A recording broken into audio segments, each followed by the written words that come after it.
A1 music present.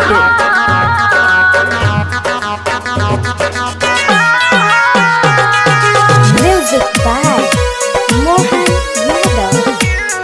Anjali digital recording studio Madarpur.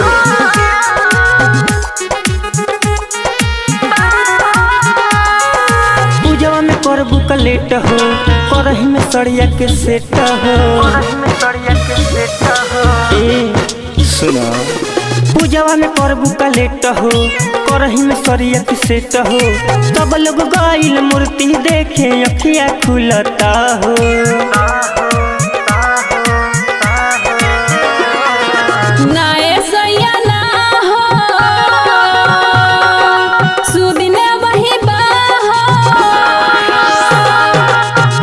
करबू का हो,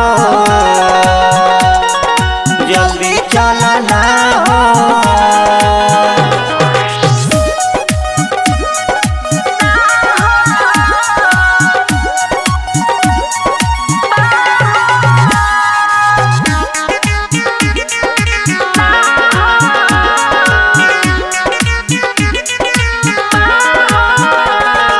कौन काम में सही धनिया करिल खाली देरी।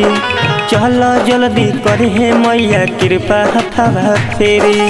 चला जल्दी करे मैया कृपा हथवा फेरी। कौन काम में सही धनिया करिल खाली देरी। जल्दी चला करे मैया कृपा हथवा फेरी। पंडित जी कहले बानी टाइम से पूजा होई। हम चले पाछे चलबू सबका से तो जगह मिली ना हो।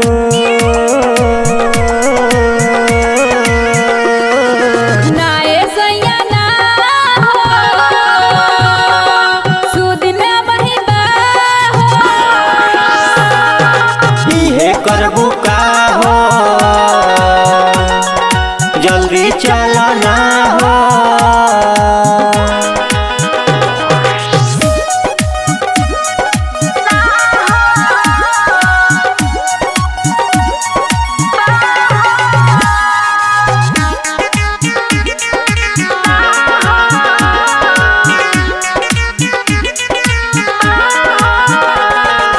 चढ़ते दशहरा तुम भइल बाड़ू ले जी। कौनो कमवा करेलू नया पना से तेजी। कौनो कमवा करेलू नया पना से तेजी। चढ़ते दशहरा तुम भइल बाड़ू ले जी। कौनो कमवा करेलू नया पना से तेजी। नामी नवरात में ना करी रौरा हला। मलहोरिया से अर्जुन सैया लादी जाके माला। चौहन काहे सुन कविता लेट तू करबू का हो।